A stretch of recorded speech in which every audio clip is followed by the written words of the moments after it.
O Campeonato Brasileiro de 2020 chegou ao seu final no dia 25 de fevereiro de 2021, tendo o Flamengo como seu campeão. Sim, o ganhador do torneio de um ano só se sagrando campeão no ano seguinte.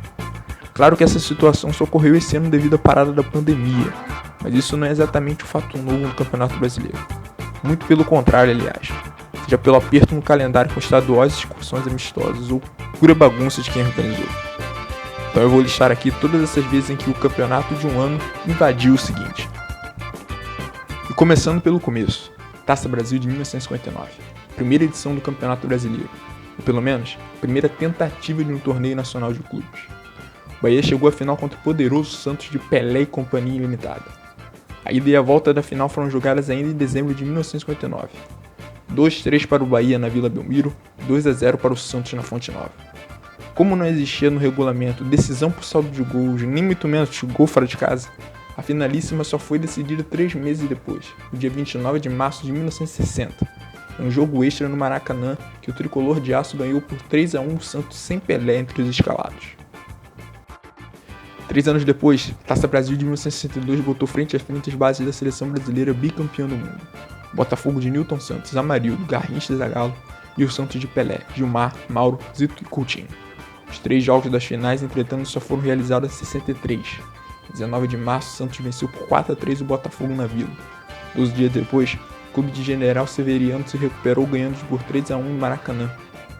3 dias depois, no dia 2 de abril de 1963, o time paulista sapecou 5-0 no Fogão, em pleno Maracanã, para ficar classe. Já na edição seguinte, na Taça Brasil de 1963, o Santos foi novamente para a final contra o Bahia. E novamente o campeonato só foi decidido no ano seguinte, em 25 e 28 de janeiro de 1964. Mas dessa vez não deu nem pro cheiro pro Bahia. O Santos encaçapou 8 gols a favor entre as duas finais e não sofreu nenhum gol contra. 6-0 na Vila Belmiro e 0-2 na Fonte Nova. Agora o caso mais extremo e inacreditável até aqui.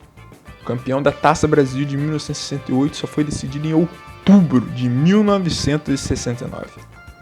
A ida entre Fortaleza e Botafogo foi jogada em setembro de 69, com os dois times empatando em 2-2 no Ceará.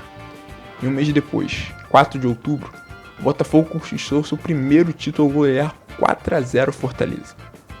Essa bagunça na hora de organizar as datas tornou impossível dar vagas à Libertadores de 1969 via competição, a Taça Brasil, que fez Santos e Palmeiras desistirem de disputar a fase final da competição e botou a última pá de terra na vida da Taça Brasil. Vamos lembrar que desde 1967 já era disputado Roberto Gomes Pedrosa, outra versão pré-71 Brasileirão. Depois de 4 anos com o campeonato terminando no mesmo ano que começou, no Campeonato Brasileiro de 1973, o Palmeiras da segunda academia segurou seu bicampeonato apenas em 74. Naquela edição, o título foi decidido em um quadrangular final com São Paulo, Cruzeiro e Internacional, com todos os jogos acontecendo em fevereiro de 1974, e o clube alviverde fazendo 2 pontos a mais que o vice São Paulo. Em 1977, a então Confederação Brasileira de Desportos, com uma digníssima introdução da ditadura militar, achou de boa iniciar apenas em outubro um torneio nacional com 62 clubes.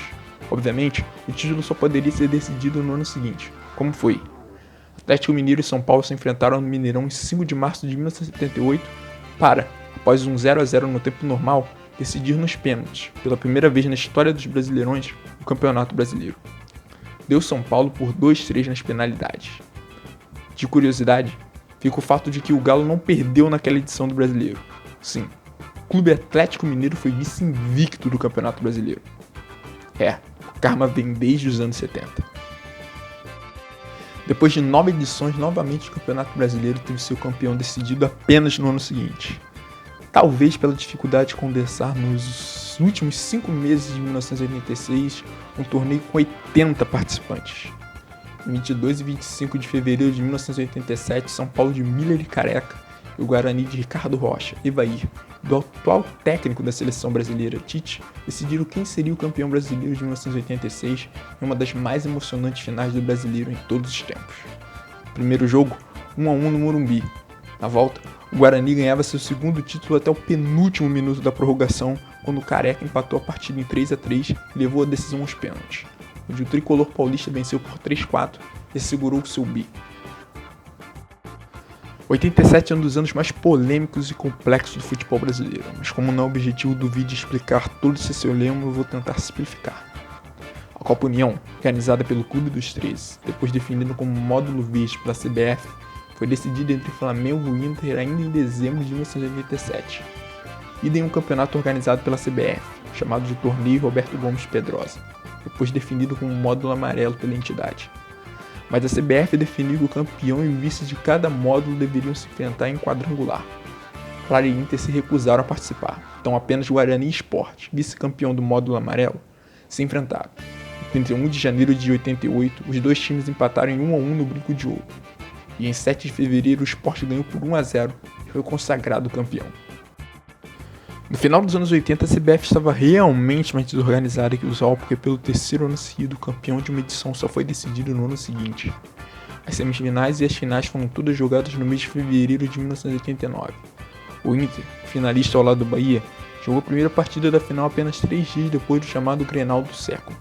Em 15 de fevereiro de 1989, o Bahia venceu o Internacional por 2-1 na Fonte Nova. 4 dias depois segurou os gaúchos ao empate de 0-0 no Beira-Rio, para assegurar seu segundo campeonato brasileiro desde 1959 e o primeiro no pós-71. Após anos com alguma estabilidade organizacional, em 2000 novamente o campeonato foi decidido apenas no ano seguinte ao seu início. E por uma razão bem triste. Devido a um grande imbróglio judicial do Campeonato Brasileiro do ano anterior, o Brasileirão, a Copa João Avelange como foi chamado, teve 116 participantes. Mas ainda assim foi possível realizar as finais entre Vasco e São Caetano no ano de 2000, em dezembro. A parte triste é que no segundo jogo das finais, disputado em um abarrotado São Januário, a grade de separação entre arquibancada e campo se rompeu, ferindo cerca de 150 pessoas. A partida então teve que ser interrompida e remarcada, para a revolta do digníssimo senhor Eurico Miranda. Em 18 de janeiro de 2001, Maracanã, o Vasco venceu por 3-1 São Caetano, foi coroado campeão brasileiro de 2000, o quarto, e pelo que parece por um bom tempo último, título brasileiro do Gigante da Colina. Pouco tempo depois desse campeonato, o Brasileirão mudou para pontos corridos, vivendo seu maior período de estabilidade. Apenas na edição de 2020, devido à paralisação da pandemia, novamente o campeão de uma edição foi decidido apenas no ano seguinte. E você, gostou do vídeo? Não se esqueça de compartilhar com os amigos, deixar seu like e se inscrever no canal. Até a próxima!